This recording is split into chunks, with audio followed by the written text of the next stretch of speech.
สบายดีพี่น้องสบายดี FC ทุกท่านพี่น้องมาพี่น้องเอ้ยมื้อนี้ หลังจากเฮามาฮอดเนาะเฮามาฮอดก็เริ่มมุ่งนะพี่น้องเอ้ยเพิ่นก็มุ่งมาได้หลายเติบแล้วตอนเฮาบ่อยู่อาทิตย์หนึ่งเพิ่นก็มุ่งสั้น2แอมแถวนี้เนาะแอมแป้นเอามันเนาะใส่ซอกเนาะวันนี้เฮาก็สิมามุ่งหลังใหญ่เอาลงมาเนี่ยเฮาก็สิมุ่งหลังใหญ่เพราะว่าหลังน้อยที่มันง่ายนี่เพิ่นก็เฮ็ดท่าแล้วเนาะเพิ่นเฮ็ดท่าเรียบร้อยเลยเพิ่นเฮ็ดเรียบร้อยแล้วได้หลังน้อยนี่สังกะสีหลังคาเล็ก SNK จิงโจ้อันนี้หลังคาจิงโจ้ยี่ห้อจิงโจ้หลังคาสีแข็งกว่าอันเล็กแนวอื่นยี่ห้อท่านว่าพื้นว่ายี่ห้อจิงโจ้นี่คือยี่ห้อเกรด A เนาะมาตรฐานเลยหลังใหญ่ฮะอันนั้นเรือเป็นครึ่งเอาแผ่นเรียบขึ้นมายิงข้างนะพี่น้องเนาะตอนนี้ก็เอาแผ่นเรียบขึ้นมายิงข้างพี่น้องยิงแผ่นเรียบแล้วนี่เฮาก็สิเฮ็ดนางหลานเนี่ยนางหลานขึ้นไปมุงตัวนี้มุงเลาะมาเราสิมุงซอกหน่อยก่อน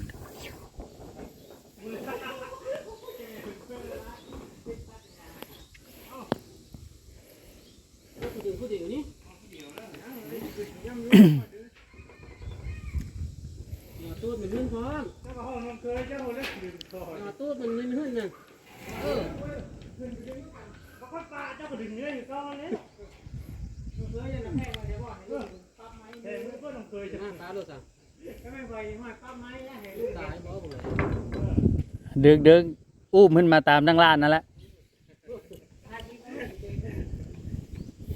อุ้มมาเอากระแบะได้ไหม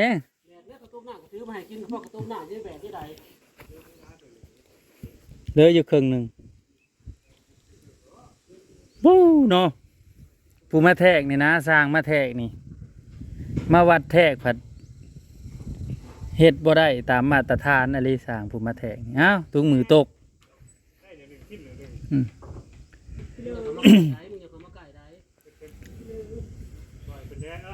ทีบทำไมเนี่ยถ้าเราเติมในข้อนี้เราเหนื่อยเนาะนี่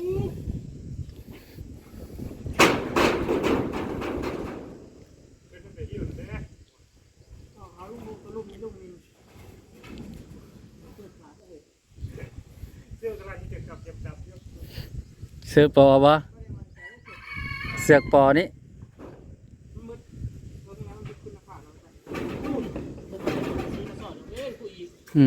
ห้างทางพี่น้องเลยปิดลงเขาเรียกว่าชิมยานเขาได้อีกขายเขาต้องมาจอดเขาเย็บแฟนใหม่แฟนอื่นขอทำข้ามต้องมือที่มาชาติอันนี้นะอาเศษพวกมันนั่นเบิดนะ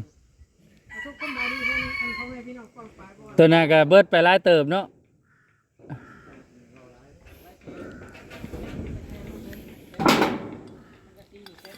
160,000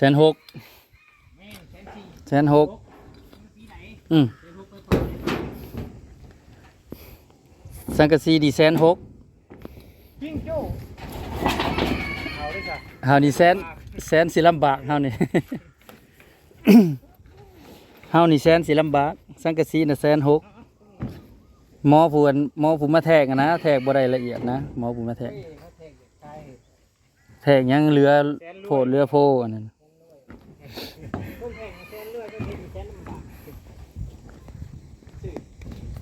คนสั่งด้วยครับคนสั่งเลยครับสบายดีพ่อแม่พี่น้องนี่ก็ถ้าได้คำตอนนึงอย่างละเดี๋ยวจะมุ่งวางกะวันนี้น้อยนี่กัน1 ซองวันนี้รวยกันถือหวยกับรวยกดเอาชิ้นน้อยกับรวยนะมือแรกนี่นะเอาชิ้นมือปั่นนี่เมื่อมือบ่ ฮะ อันเลิกไม่ต้องเขียนเลยว่าไม่มีกินไอ้นี่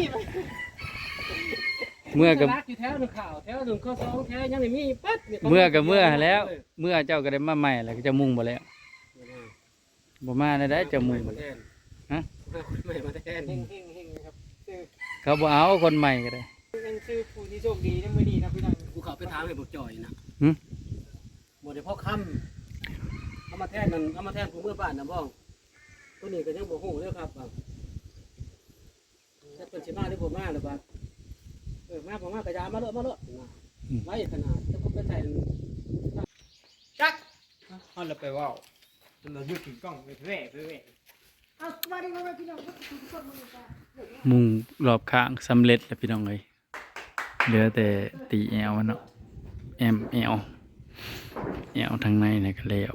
ใส่แผ่นเรียบร้อยพี่น้องเหลือแต่ใส่ไม้ประกาศใครอยากได้ขี้เลื่อยไปใส่ต้นไม้มาฮุบมาเอาด่วนเด้ออยู่วัดพี่ละพี่น้องเอ้ยวัดเทพศรีสงคราม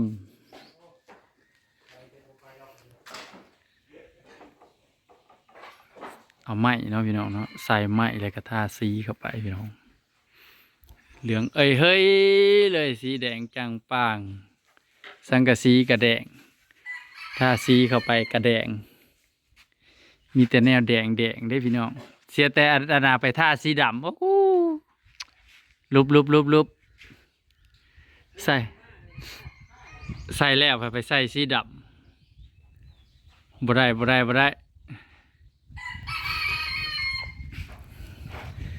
มืออื่นนี่แล้วอยู่บ่คิดว่าแล้วเนาะแอมขางมันนี่แอมแอวมันนี่มืออื่นนี่แล้วมืออื่นนี่ขึ้นไปเอาไม้น้ำเขานี่เข้ามาไม้เรือฮะไม้นางลาดนะอ้าวถามอันมอเอ็ดบางเว้นนี่แล้วว่าไม้ซุ้มข่อยกับสีเรืออยู่เพิ่นว่าประมาณ30 ลำอะไรกันได้30 ลำนะพ่อ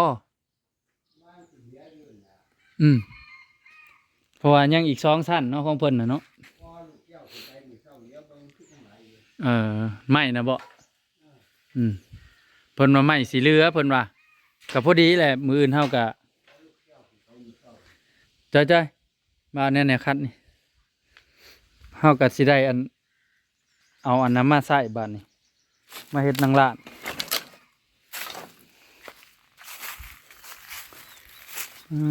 โทเศษไม้พี่น้องเอ้ยใส่ไม้เด้บาดนี้ใส่ไม้ประกบแอวพี่น้องเอ้ยแอวมันใส่ไม้แล้วก็สีมุงเลยพี่น้องบาดนี้ฮะ อยู่บ้านเฮาก็บ่อึดแนวเฮ็ดเลยแหละนี่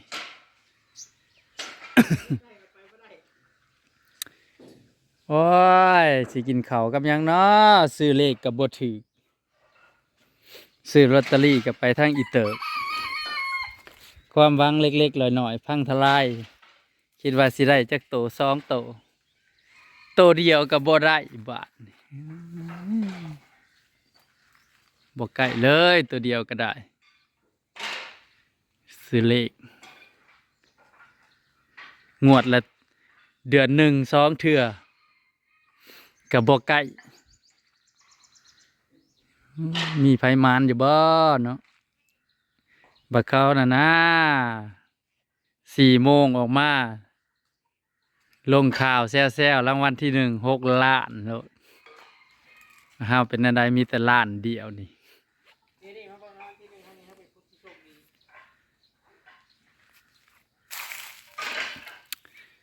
ใกล้สิสำเร็จเลยอีก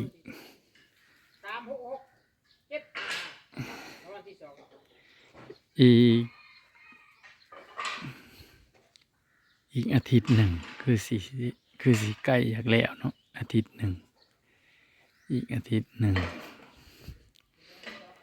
คิดว่าอีกอาทิตย์หนึ่งเนาะพี่น้อง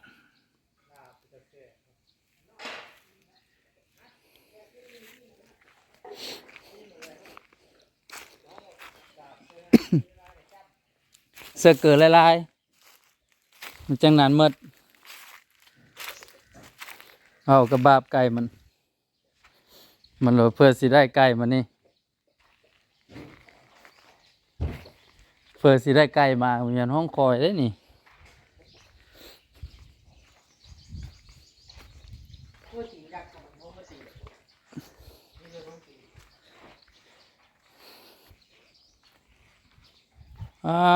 หมองหุงเตี้ยนี่คือน่านซุกแท้เนาะอยากได้แนวมันเด้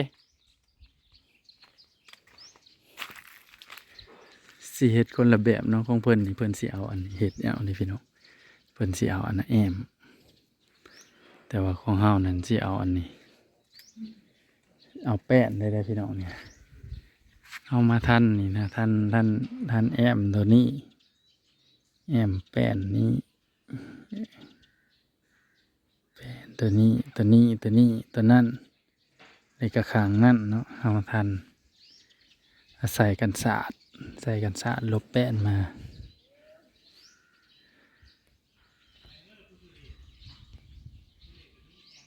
กล้องเขาก็จะเป็นอะไรพี่น้องเอ้ย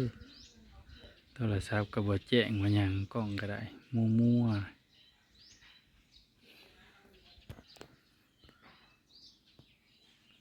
กล้องเขาก็บ่อยากแจ้งบันไดมั่วพี่น้องเอ้ยไก่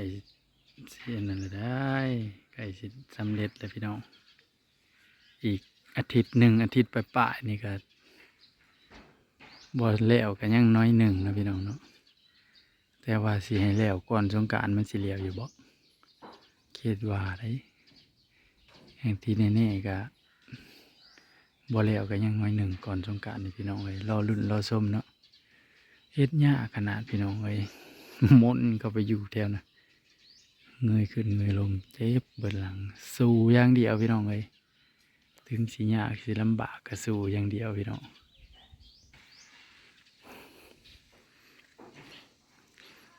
สู้เฮ็ดเวียกเฮ็ดงานพี่น้องเอ้ย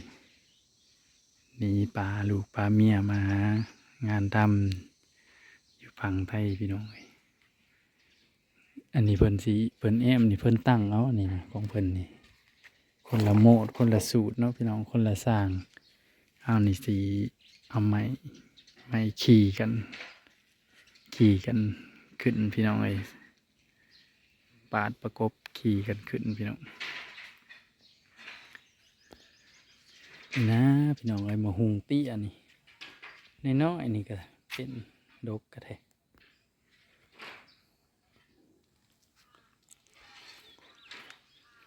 เดี๋ยวกันแล้วมุงหลังคาแล้วอันนี้เพิ่นสิให้ต่อแน่ใดเนาะเป็นยังบ่ทันว่าเดี๋ยวให้สำเร็จหลังคาไปซะก่อนพี่น้องเอ้ยจังสิฮู้